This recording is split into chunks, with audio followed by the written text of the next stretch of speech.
Que se passe-t-il au Tibet depuis le départ du Dalai Lama? Le peuple tibétain est-il menacé de disparition?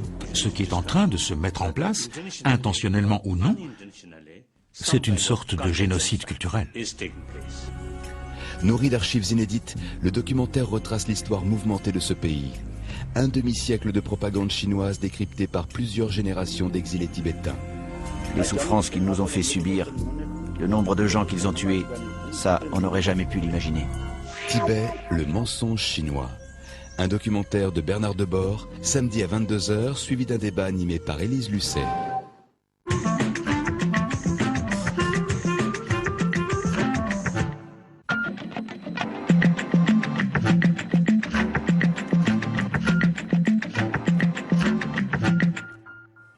On est vendredi, il est 18 h, bonsoir et bienvenue. Dans l'actualité ce soir, les femmes enceintes victimes de discrimination au sein de leur entreprise. C'est l'une des conclusions du 5e rapport annuel de la HALDE présenté aujourd'hui par son président, Louis Schweitzer. Jacques Chirac, superstar au Salon de l'Agriculture. Fidèle à ses habitudes, l'ancien chef de l'État a rendu visite ce matin aux agriculteurs à qui il a rappelé son amitié et son estime. Enfin, une grande partie de ce journal sera consacrée aux élections régionales à une semaine du premier tour. Reportage avec Olivier Besancenot en campagne et invité sur ce plateau Jean-Marc Governatori, tête de liste pour l'Alliance écologiste indépendante en Ile-de-France. Le 5e rapport annuel de la HALDE a donc été dévoilé aujourd'hui. 5e et dernier rapport pour le président de la Haute Autorité de lutte contre les discriminations, Louis Schweitzer, qui a terminé son mandat. Le nombre de cas de saisie de la HALDE a augmenté de 21% en un an. Tam Tranui.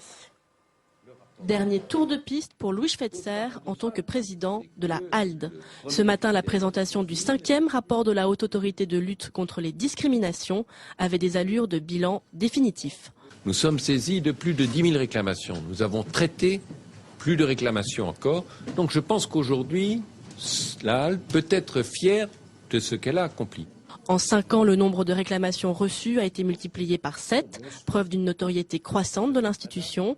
Dans l'emploi, principal domaine de réclamation, les discriminations portent avant tout sur l'origine, le handicap et l'état de santé, et enfin, le sexe. En 5 ans d'existence, la HALDE a en effet mis au jour de nombreuses autres discriminations que le racisme. En 2009, par exemple, les réclamations concernant les femmes enceintes ont doublé par rapport à l'année précédente. L'action de la HALDE nécessite donc, selon Louis Schweitzer, d'être encouragée. Je pense que la HALDE gagnerait à avoir plus de moyens, de façon à pouvoir agir plus énergiquement. Je pense qu'il est important que les partenaires sociaux s'engagent plus activement qu'ils ne l'ont fait jusqu'à présent dans la lutte contre les discriminations. Une conclusion en forme d'avertissement alors que les pouvoirs de la HALDE pourraient être transférés aux futurs défenseurs des droits. L'institution serait alors supprimée. Jacques Chirac n'a pas boudé son plaisir aujourd'hui en visitant le Salon de l'Agriculture. À 77 ans, l'ancien chef de l'État peut se vanter de n'avoir raté aucun salon depuis 1996. Et grâce à lui, l'événement est devenu incontournable dans l'agenda médiatique. Ce matin, Jacques Chirac a donc rappelé son estime et son amitié pour le monde agricole. Aurélien Romano et Sophie Normand. Il n'aurait manqué l'événement pour rien au monde. Jacques Chirac est venu saluer ses amis les agriculteurs. Un parcours jonché de poignées de main et de bises à la petite. Je suis toujours venu avec beaucoup de plaisir au Salon de l'Agriculture. À ses trousses, une cinquantaine de journalistes, l'ancien président de la République veille au respect du décor. Vous êtes en train de casser le sol. Un vrai marathon culinaire, quelques tartines, Toujours bon. un morceau de gâteau venu tout droit de la Creuse, une gorgée de bière pour faire passer le tout. Jacques Chirac est toujours aussi populaire ici, au Salon de l'Agriculture. Il est chez lui et il ne manque pas de le rappeler lors de ses rencontres impromptues. Monsieur le Président, vous allez bien, bienvenue au salon. Oui, ça, je suis un meilleur expert.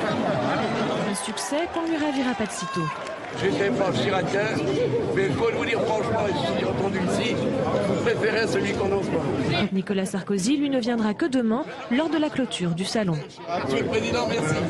Sarkozy qui avait accusé les banques de serrer la vis au crédit des entreprises. Les banques qui se sont engagées ce matin à l'Elysée, engagées à augmenter de 3% les crédits donc accordés aux PME et aux TPE en 2010 par rapport à 2009. Une enveloppe de 96 milliards d'euros, dont 58 seront consacrés au crédit de trésorerie et 38 au crédit d'investissement. La Poste se pourvoit en cassation. Hier, la Cour d'appel de Toulouse a condamné l'entreprise à verser une indemnité à 12 factrices du Tarn pour l'entretien de leur tenue.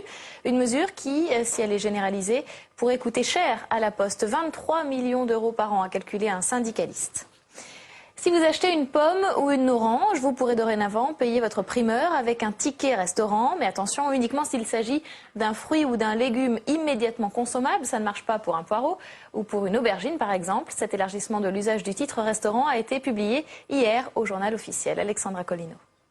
Dans cette épicerie parisienne, vous pouvez acheter des fruits et des légumes avec un ticket restaurant. Ici, la Commission nationale des titres restaurants n'a pas attendu la publication des textes pour donner son agrément, car on vend aussi des plats préparés. Donc ça permet aux gens de pouvoir acheter par exemple une salade ou un gratin de céréales qui sont assez équilibrés ou une tarte et d'avoir en dessert des fruits ou éventuellement un légume s'ils veulent manger un légume en complément. Donc ça permet de suivre le côté équilibré du repas. C'est 95% des gens qui payent un ticket restaurant. Et après, dans ceux qui prennent des fruits, parce que c'est principalement des fruits en dessert, ça va peut-être être 40%. Désormais, tous les marchands de primeurs pourront demander leur agrément à condition qu'ils offrent, comme dans cette épicerie, des produits immédiatement consommables, pommes, poires, bananes ou salades composées. Si la publication du décret qui s'inscrit dans la loi dite Bachelot, adoptée cet été, était attendue avec impatience par les magasins de primeurs, l'annonce est moins bien accueillie par les restaurateurs. Maintenant qu'on l'utilise dans d'autres secteurs d'activité, je dirais pourquoi pas. On comprend aujourd'hui la nécessité de ce genre d'utilisation. Maintenant, on aimerait, nous les restaurateurs, que cette utilisation soit encadrée et soit réfléchie, que ça ne se passe pas n'importe comment. Qui va contrôler cette utilisation de tickets restaurants? Je dirais qu'elle soit faite à bon escient. Justement, pour éviter les abus, une charte d'utilisation des titres restaurants est déjà entrée en vigueur ce lundi. De son côté, la ministre de l'économie, Christine Lagarde, a annoncé la mise en place d'un groupe de travail pour réfléchir à l'utilisation des titres restaurants pour d'autres produits alimentaires, les produits laitiers par exemple.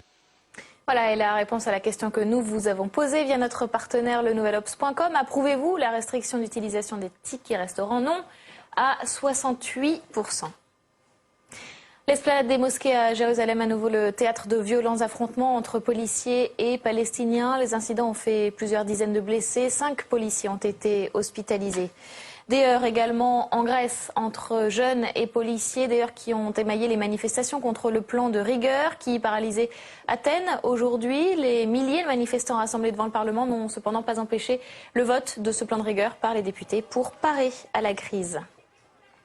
Coup de froid entre Washington et Ankara. La Turquie a rappelé hier soir son ambassadeur aux États-Unis. Motif, la Commission des affaires étrangères de la Chambre des représentants a voté une résolution qui reconnaît le génocide arménien, ce qui ne plaît pas du tout au gouvernement turc. Décodage sur ce sujet.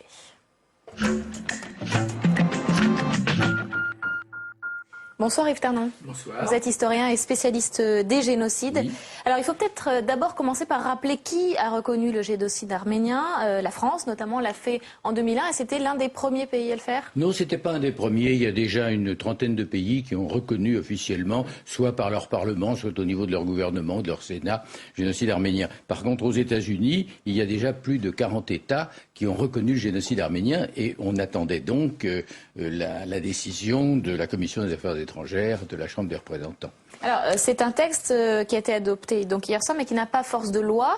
Absolument. Et pourtant, il a déclenché la foudre d'Ankara. Est-ce qu'il a la même valeur que ce qui a été adopté en 2001 en France? Non, ce qui a été fait en France, c'était une loi qui a été votée donc le 29 janvier 2001, qui avec un seul article d'ailleurs, qui n'a qu'une valeur déclarative. La France reconnaît publiquement le génocide arménien de 1915. Là, il s'agit d'une résolution qui demande au président des États-Unis, en particulier lors du jour du souvenir, le 24 avril, de préciser que les massacres arméniens de 1915-1916 sont un génocide. Donc il est évident que c'est un processus qui est entamé.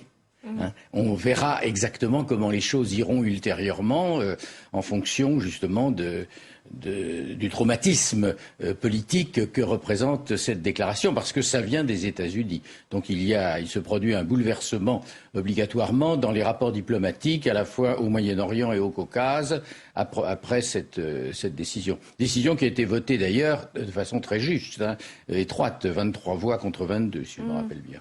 Bouleverser les relations internationales parce que la Turquie est un vrai pivot régional pour les États-Unis? Oui, la Turquie était déjà depuis longtemps un des pivots de l'OTAN, elle l'est toujours, et surtout la Turquie veut jouer un rôle d'arbitre au Moyen-Orient.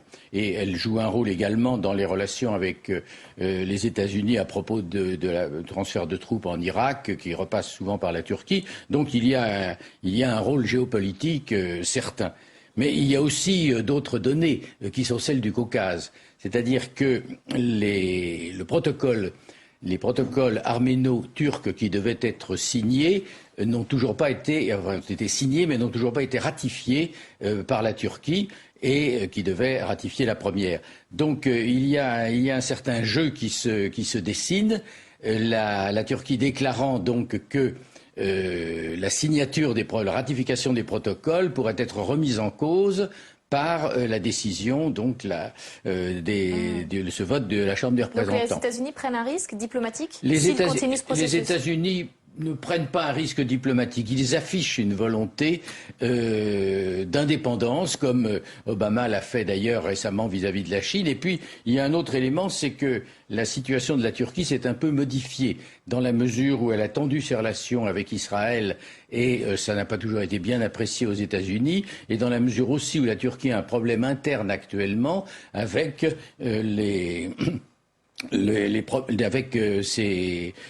ces militaires qui ont été donc arrêtés, la dénonciation d'un complot. Donc il y a un affrontement entre l'AKP, donc le gouvernement au pouvoir, et les nationalistes kémalistes qui sont incarnés par le pouvoir militaire. Et jusqu'où on peut aller, parce que la France donc a reconnu officiellement le génocide arménien, mais sans désigner formellement les Turcs comme étant responsables.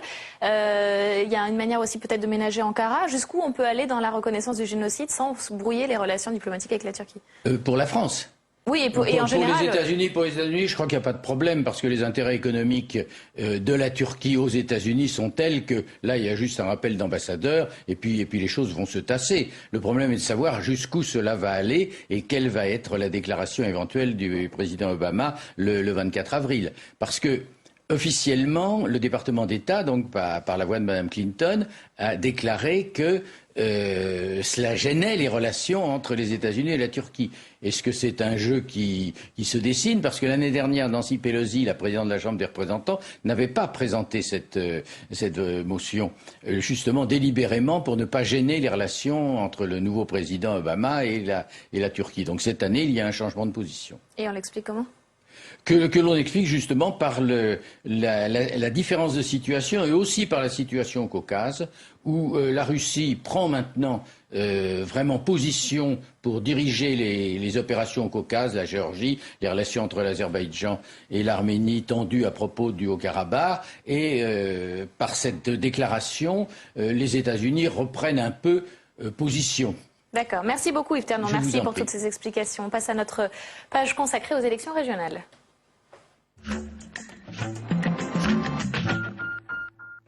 Il avait dit qu'il mouillerait sa chemise en campagne pour les régionales. Olivier Besancenot multiplie donc les visites sur le terrain. Le leader du NPA était hier dans l'Essonne où il a rencontré des sans-papiers en grève. Un combat qui ne le fait pas forcément décoller dans les sondages. Reportage de Delphine Girard et Marie Brémaud. Il avait symboliquement lancé sa campagne en allant soutenir des grévistes porte des Lilas. Olivier Besancenot continue sur ce terrain comme ici à Vigneux auprès de grévistes sans papier qui occupent leur entreprise depuis 18 semaines. On cotise, on paye les loyers, on paye les impôts, on a des bulletins de salaire, mais c'est ce qui nous manque aujourd'hui, c'est les papiers, carte séjour. La régularisation des sans-papiers n'est pas un enjeu de ces régionales. Olivier Besancenot n'en a que faire. Il est là pour soutenir les travailleurs, tous les travailleurs. Ça peut paraître paradoxal pour certains parce que les sans-papiers ne votent pas et nous d'ailleurs on serait pour le droit de vote des immigrés à toutes les élections, mais pour nous c'est important de venir dans la campagne continuer à soutenir les travailleurs sans-papiers qui sont en grève depuis plus de 5 mois pour la plupart. 6000 travailleurs en grève, c'est du jamais vu. On est entre travailleurs, qu'on ait ou pas de papier, ça nous arrive aussi de faire grève et puis je crois que si l'ensemble des salariés de ce pays avaient la même énergie dans leur combat aujourd'hui qu'ont les travailleurs sans papier dans leur grève, je pense que le gouvernement aurait vraiment du souci à se faire. Seconde étape de son déplacement, Évry. Là aussi, le leader du NPA rend visite à des grévistes, encore des grévistes, toujours des grévistes, mais pas question de changer de cible, même si le NPA ne décolle pas dans les sondages et qu'il serait devancé par le front de gauche. La campagne, c'est pas un moment où on se met en apnée. Moi, je me vois pas faire campagne et puis dire que ceux qui font grève, tout à coup, on va plus les voir parce que le restant de l'année, nous, ces combats-là, on les mène. Donc, Je vois pas pourquoi en campagne on le ferait pas. Enfin, c'est même en campagne qu'il faut le faire d'ailleurs. Pour ces élections, le NPA est crédité de 2% au niveau national. Malgré ce mauvais score, il refuse toute alliance avec le Front de gauche, crédité quant à lui de 6,5% des voix. Voilà, et l'invité de ce 18h est un autre candidat aux élections régionales. Bonsoir Jean-Marc Governatori. Bonsoir. Tête de liste pour l'Alliance écologiste indépendante en Ile-de-France. Vous participez cet après-midi à une manifestation devant le CSA pour demander plus de présence médiatique pour votre parti. Alors le mouvement présente des listes communes des listes autonomes dans 11 régions et des listes communes avec le MoDem dans 6 autres et communes avec Europe Écologie dans 3 autres. C'est exactement ça. On a du mal à distinguer la stratégie. Pourquoi ne pas jouer l'unité? Qu'est-ce qui vous distingue d'Europe Écologie? Parce que l'Alliance écologiste indépendante est très ouverte. Donc, en termes de positionnement politique, on s'est rapproché du MoDem dans 6 régions, effectivement. Et en termes programmatiques, on s'est rapproché d'Europe Écologie dans 3. Mais d'une façon générale, l'Alliance écologiste donc, se positionne au-delà du clivage droite-gauche, ce qui n'est pas le cas d'Europe Écologie qui a dit que partout elle se mettrait avec le PS. Alors nous, on ne comprend pas qu'ils la critiquent avant le premier tour et puis qu'ils se mettent avec le PS au second tour. Et par ailleurs, je rappelle que les Verts d'Europe Écologie ont coprésidé les régions depuis 2 mandats, avec les résultats que l'on sait en termes sanitaires et économiques. Par conséquent, il faut bien une nouvelle offre politique. Et cette nouvelle offre, c'est bien l'Alliance écologiste qui l'incarne. Mais alors, pourquoi vous vous alliez avec eux pendant 3 régions? Parce que ce qui compte, c'est pas que le programme, c'est aussi les gens, les hommes et les femmes qui portent les programmes. Donc il se trouve que dans 3 régions, Midi-Pyrénées, le Nord et l'Alsace, on a eu de belles rencontres. L'Alsace, c'est Antoine Vechter, qui donc a fait alliance avec Europe Écologie. Exactement, c'est l'Alliance en l'occurrence. Donc il n'y a pas que les programmes qui comptent, c'est aussi les gens qui animent. Et donc on a trouvé des atomes crochus et des personnes ouvertes dans ces régions-là. D'accord. Donc c'est une question de personnes, en fait. C'est une question de personnes et de programmes. Alors, est-ce que, d'après vous, c'est la région qui doit porter la politique écologique? Eh bien, c'est pas seulement la région, c'est la commune, c'est la région, c'est l'Europe, c'est la France. L'air et l'eau n'ont pas de frontières. Donc les régions ont bien sûr leur mot à dire avec la décentralisation. Et j'observe que par exemple en Ile-de-France, aujourd'hui, on a à peine 0,8% de terres bio. 2% au niveau national, c'est déjà pas beaucoup, mais en Ile-de-France, 0,8, on est dernier de la classe. On a perdu 60% du maraîchage. Donc il faut enfin qu'il y ait vraiment une politique écologique en Ile-de-France. Et c'est pourquoi l'Alliance écologiste est là. En Ile-de-France, on a parlé beaucoup de campagne poubelle, de campagne caniveau. Si vous deviez retenir un thème, sur quoi la campagne s'est faite D'une part, la campagne n'est pas finie, puis nous, on n'est pas sur ce schéma. Nous, on est là pour construire. Donc, nous, on n'est pas anti-ceci ou anti-cela. Donc, nous, on porte un programme qui est très clair, qui est novateur, qui est complet.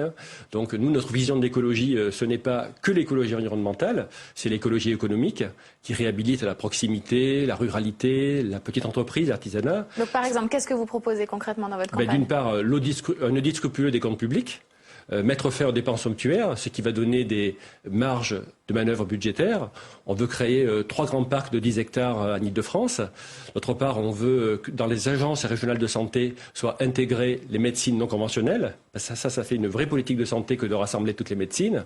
On veut aussi travailler au niveau des maisons de retraite. Je pense que vous savez sans doute que 80% des seniors aujourd'hui sont en dépression. Donc je crois qu'il y a un gros travail à faire de vigilance, de contrôle et de formation. Et il est temps que la région fasse son boulot. Dans les maisons de retraite, vous voulez dire? Bien sûr. 80% des seniors dans les maisons de retraite sont en dépression? 80% des seniors sont en situation de détresse, en situation de dépression. Et je pense qu'on a là un travail à faire, effectivement, avec les seniors aussi. Et alors, quel regard vous portez sur la campagne telle qu'elle s'est déroulée en Ile-de-France? Franchement, nous, notre problème, c'est pas ce que fait le PS, ce que fait l'UMP ou les Verts. On les a vus à l'œuvre. L'UMP, nationalement, on connaît les résultats, malheureusement, en termes économiques, en termes sanitaires. Il se trouve que le PS et les Verts ont les mêmes résultats en termes régional. Pourquoi? C'est parce qu'ils sont sur un schéma du XXe siècle. Ils sont là dans le combat, ils sont dans l'idéologie. Donc nous sommes des gens de terrain. Nous rassemblons les démocrates européens, beaucoup d'anciens du MoDem. Nous rassemblons le Parti fédéraliste, le collectif démocrate handicapé. Nous, on veut du concret, quoi. On veut une écologie active et il faut en finir avec le verbe. Et vous connaissez le prix d'un ticket de métro? C'est 12 € pour en acheter 10, donc ça fait 1,20 €, 1,16 €, contrairement à M. Huchon, je crois qu'il avait dit un petit peu plus cher que ça. Alors, le ticket de métro, c'est 1,60 € et le carnet, c'est 11 €. C'est ce que je vous dis, 12 €, oui. Merci beaucoup, merci Jean-Marc Governatori d'être venu sur ce plateau. Direction les Pays de la Loire maintenant pour le dernier épisode de notre série consacrée aux élections régionales. Les producteurs de lait de la région sont aux abois. Les revenus de la profession ont baissé de plus de 50% en 2009 et c'est l'un des enjeux de la campagne électorale dans la région. Reportage de Flora Sauvage. Au pays de l'or blanc, le travail ne rapporte plus. Guylain de Viron est producteur de lait. Il s'est installé dans la Sarthe avec sa femme et ses 5 enfants il y a 9 ans. Mais jamais il n'a connu une année aussi difficile. On a eu un prix du lait très bas en 2009 et avec des coûts de production beaucoup trop élevés en plus. Donc ça c'est... Donc là, en 2009, on n'arrive pas à rémunérer et le capital et le travail. 8h30, la traite est finie, c'est l'heure du petit déjeuner. Si la situation ne se redresse pas, ben, je ne sais pas comment on va faire. Heureusement qu'on avait eu 1 à 2 bonnes années avant, mais là, 2009, bon, c'est vraiment une année à oublier, j'espère, au plus vite. Mais bon, on a fait des trous énormes dans la trésorerie. Malgré une aide de 22 000 € de l'État pour pallier la baisse du prix du lait, Guylain de Viron a vécu une année difficile. En 2009, on a vendu du lait pour 178 000 €. L'année précédente, on avait vendu 40 000 litres de moins et on avait vendu pour 200 743 €. Donc 2009, 40 000 litres de lait en plus et 23 000 € de chiffre d'affaires en moins. Pour de nombreux producteurs, l'augmentation des quotas laitiers entraîne une surproduction, ce qui explique la chute des prix actuels. C'est une crise qu'on n'a jamais vue auparavant. Je pense qu'il faut remonter vraiment à très très longtemps pour avoir une crise d'une telle ampleur. Parmi les revendications des producteurs de lait figure le maintien des quotas dont la disparition est prévue en 2015. Mais la Commission européenne a exclu de maintenir ces quotas de production. Le décodage de l'image politique de la semaine, l'image que nous avons choisie, c'est celle de Nicolas Sarkozy en visite en Vendée pour découvrir les ravages de la tempête Xynthia qui a fait 53 morts le week-end dernier. Le visage grave, le chef de l'État a survolé la région sinistrée pour se rendre compte de l'ampleur des dégâts. Bonsoir Jean-Marc Benoît. Bonsoir. Directeur général de June 21. Alors vous trouvez que la communication de l'État, du gouvernement, au sujet de cette tempête Xynthia est un sans faute? Pourquoi? Gouvernementalement, c'est une communication curative exceptionnelle. Il y avait tous les ingrédients pour que ça se passe mal. Il y a un bilan qui est quand même très lourd. Il y a des causes qui peuvent être difficilement acceptables par l'opinion publique. Et en plus, il y avait toutes les possibilités pour qu'on puisse incriminer soit les vacances des ministres, soit les campagnes électorales. Enfin, il y avait tout pour que ça se passe mal. Et tout s'est très bien passé. Et on voit un grand professionnalisme là, de l'équipe gouvernementale autour du président. La compassion, immédiatement. Tout de suite s'occuper des victimes. Tout de suite être dans l'urgence. Et annoncer très très vite un plan d'action à 5 ans. Peut-être que ce plan existe déjà en fait et qu'il va juste s'agir dans notre métier on dirait de remarketer. Mais il fallait annoncer quelque chose. Mais on annonce, on est présent. Et puis surtout ce qui est très important, pas de recherche immédiate des causes, ce qui permet d'éviter les polémiques. Et puis un appel à la mobilisation. quand même les polémiques. Hein. Oui, mais elle est en dessous. Elle est moins importante que ce qu'on voit. Elle est par derrière. Elle est en mineur. Le majeur, c'est la mobilisation, l'énergie, et le fait de mobiliser aussi bien les acteurs publics que les acteurs privés, ce qui évite, là aussi, la tentation qu'il y ait des polémiques ou des discours, ça neutralise l'opposition, ou les oppositions, qu'elles soient d'ordre économique ou d'ordre politique. Alors, il y a quand même eu la mise en accusation des maires sur l'attribution de permis de construire en zone inondable. C'est ce qui va venir, effectivement, sans doute dans le deuxième temps. C'est que c'est une communication curative exceptionnelle, qui est une façon de masquer presque un trait de notre génie national, qui est une communication préventive catastrophique. Oui, alors J'étais il y a quelques jours vous étiez aux Pays-Bas pendant que ça se passait. Et comment ils ont réagi par rapport à l'événement? Il se trouve que j'étais avec notamment des experts de protection civile qui étaient quand même assez abasourdis par notre capacité à ce point peu prévoir et à ce point peu mobiliser les énergies avant les catastrophes, mais à savoir aussi bien les mobiliser après. Et on a sans doute ça en santé publique aussi, mais là, quand on est en communication sur la prévention de l'environnement versus la communication de réparer les dégâts ou se mobiliser contre la catastrophe, on voit bien qu'on est très fort en curatif, on est beaucoup plus faible en préventif. On a visiblement une très grande difficulté à prévoir ce qui n'est pas prévisible. Et ce qui n'est pas prévisible, c'est les événements de la nature qui se produisent moins souvent qu'une fois tous les 10 ans. Et qu'est-ce qui serait passé aux Pays-Bas si c'était arrivé là-bas? Aux Pays-Bas, quand il y a quelques décennies, des grosses catastrophes, il y a une sorte de mémoire sociale et citoyenne qui fait que le plus jamais ça est quelque chose de précis. Et le plus jamais ça veut dire les instances publiques et la société gardent une mémoire beaucoup plus longue des dégâts que peut infliger la nature. Et donc, aux Pays-Bas, mais j'avais même écho du côté suisse, où là, c'est pas la mer qui est le sujet, c'est la montagne. On garde une mémoire beaucoup plus longue de ce que peut être une vraie catastrophe naturelle. Pas celle qui se produit tous les 2 ans, tous les 5 ans, mais l'exceptionnelle, celle qui fait bien sûr le plus de ravages. Et là, est-ce que vous croyez qu'à l'inverse, il va y avoir l'effet un peu canicule, si on peut dire, c'est-à-dire que maintenant, le principe de précaution va être appliqué, comme on a vu pour la grippe A, de façon excessive? C'est possible. Mais c'est très très difficile à faire parce que là on n'est pas dans un principe de précaution. Il faudrait pouvoir remonter. Quand on apprend au passage qu'il y a entre 5 et 10 millions de Français, on ne sait pas exactement qui sont en zone inondable. Oui, il faudrait déconstruire, quoi. Là, on est dans des chiffres, enfin, dans des montants qui seraient tout à fait colossaux. Mais donc, on peut peut-être évacuer préventivement les populations. Peut-être évacuer préventivement. Alors à ce moment-là, il y aura beaucoup d'évacuations assez souvent. Donc peut-être évacuer préventivement et puis sans doute relever les digues. On voyait il y a quelques jours qu'un tribunal administratif avait accepté qu'on ne relève pas les digues sur l'île de Ré parce que ça gâchait la vue. On est typiquement là dans ce que peut être le préventif, mais bien sûr, on saura faire en communication de crise le jour où l'eau sera passée par-dessus la digue qu'on n'aura pas relevée. Merci beaucoup Jean-Marc Benoît. On Merci. passe à la chronique parlementaire de Delphine Girard.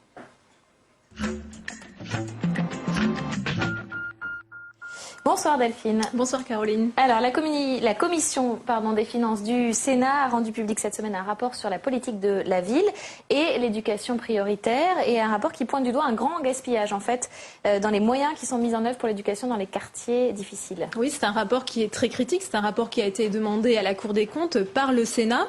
Il est très critique car il faut imaginer qu'il y a quand même 1 milliard d'euros consacrés par l'État à l'éducation donc dans les quartiers sensibles, et pourtant depuis la création de ce qu'on appelle les zones d'éducation prioritaire, les fameuses ZEP, eh bien, le niveau scolaire des élèves ne s'est pas amélioré. Et alors comment les sénateurs expliquent ces mauvais résultats ? Il explique par surtout un enchevêtrement des dispositifs. Il faut imaginer que dans ces quartiers, l'éducation relève à la fois du ministère de l'Éducation nationale, mais également de la politique de la ville. Il y a une forte augmentation des crédits de la politique de la ville. Du coup, l'éducation nationale se désengage, elle n'a plus le monopole. Du coup, on aboutit à ce gaspillage puisqu'on ne sait plus très bien qui est responsable de quoi. Mais alors, je comprends pas. Le milliard d'euros dont vous parlez, il est quand même dépensé ou pas ? Oui, il est quand même dépensé car ça sert à donc rémunérer les enseignants dans les zones d'éducation prioritaire. Ils sont mieux rémunérés là qu'ailleurs. Ça sert également à l'aide aux devoirs, aux surveillants. Mais pourtant, il y a quand même un gâchis. Il y a des aberrations. C'est ce que pointe ce rapport. Juste un exemple. Imaginez que dans les classes classées donc éducation prioritaire, les élèves sont 24 par classe, alors qu'au niveau national, ils sont un petit peu moins, 23,5. Alors, quelles sont les préconisations des sénateurs pour mettre fin à ce gaspillage ? Eh bien, il faut simplifier. Ça me fait penser un petit peu, vous savez, à la réforme territoriale. Il faut simplifier le millefeuille administratif. Là, c'est exactement le même cas de figure.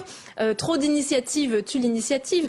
Moi, ce que j'ai recensé, c'est qu'il y a les internats d'excellence, les écoles ouvertes, les écoles de la deuxième chance, les réseaux ambition réussite, les cordées de la réussite. Bref, on s'y perd. Et la préconisation des sénateurs, c'est donc de simplifier et d'évaluer systématiquement toutes les actions qui sont mises en œuvre. C'est la condition sine qua non, selon les sénateurs rapporteurs de ce rapport, Gérard Longuet et Philippe Dallier, si on veut assurer l'égalité républicaine dans ces quartiers.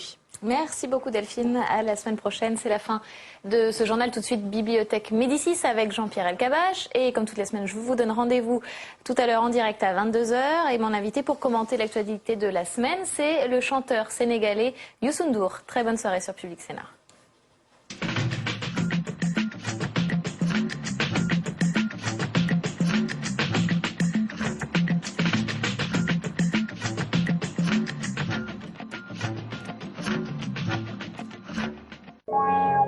La campagne des régionales continue sur Public Sénat. À cette occasion, Michel Grossion recevra les 2 têtes de liste en Ile-de-France. Jean-Paul Huchon, président sortant socialiste, et Valérie Pécresse, tête de liste UMP, seront sur le plateau de Face à nous. En partenariat avec 20 minutes, Face à nous, c'est mercredi à 18h30 en direct sur Public Sénat. À l'occasion de la Journée de la Femme, Public Sénat vous propose de suivre lundi dès 11h30 le colloque présidé par la sénatrice Michèle André consacré au mariage forcé. À 14h, Jean-Philippe Lefebvre s'intéresse au traitement des violences conjugales dans la bande dessinée. Samedi à 22h, le documentaire Monsieur Neuwirth, tenez bon, vous plongera dans le combat pour la légalisation de la contraception. Lundi à 11h30, suivez le colloque sur les mariages forcés. À 14h, un monde de bulles. Et samedi à 22h, le documentaire Monsieur Neuwirth, tenez bon.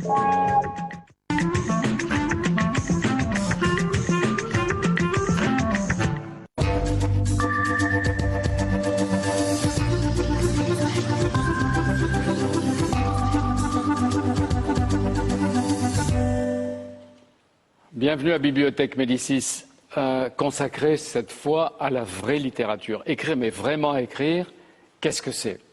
Connaissez-vous Gustave Flaubert? Oui, bien sûr, évidemment. Salammbô, Emma Bovary, l'éducation sentimentale et la magnifique correspondance indispensable pour qui veut comprendre le lien ou le jeu de miroir entre les lettres et la fiction chez Flaubert, au moins chez Flaubert. Il y a tout, décidément tout chez Flaubert. D'ailleurs, les vrais auteurs qui sont ici le rencontrent à un moment ou à un autre de leur vie ou de leur travail. Pierre-Marc de Biasy, vous savez tout, mais vraiment tout de Flaubert. Vous avez passé toute votre vie avec lui. Pas mal d'années, oui. Ouais. Oui, c'est il y a de quoi faire, hein, et il me reste encore beaucoup à découvrir. Qu'est-ce qui a fait la rencontre? Oh, c'est des histoires d'enfance, comme toujours. C'était, à vrai dire, j'étais en classe scientifique quand j'étais au lycée. Et je voulais être chimiste plutôt. Enfin, je cherchais à devenir prix Nobel de chimie. C'est ça qui m'excitait. Déjà prix Nobel. Mais j'avais quand même des devoirs de français à faire. Et un jour, j'ai rendu un devoir en faisant comme les bons élèves. Pour avoir la meilleure note, il fallait faire du Lagarde et Michard, du Castex et Surer, sur le réalisme dans le roman. Et j'avais vu qu'il fallait dire qu'il y avait Balzac, il y avait Zola, et entre les deux, un petit marchepied, Flaubert. Donc j'avais fait ma disserte comme ça. Puis quand même, pour avoir une meilleure note, j'étais allé chercher dans les vrais livres, quoi. Donc Madame Bovary, j'ai pris ça dans la bibliothèque de mes parents, l'éducation sentimentale. Et la révélation, Dieu, ça y est. Je me dis, mais c'est pas du tout ce que raconte Castex et Surer, ni Lagarde et Michard. Mais c'était trop tard, c'était dimanche soir, il fallait le lundi matin. Donc je fais comme si j'avais rien vu, je rends ma disserte, et je suis premier. Et je me dis, mais c'est un scandale. Il y a une honte là-dedans, on est en train de dire des choses fausses sur Flaubert. La honte a duré toute la vie. Et je me dis, il faut réparer ça. Voilà. Ben voilà. Vous publiez chez Grasset un Gustave Flaubert qui est magnifique, indispensable, d'ailleurs couronné, mais pas seulement pour ça, cette année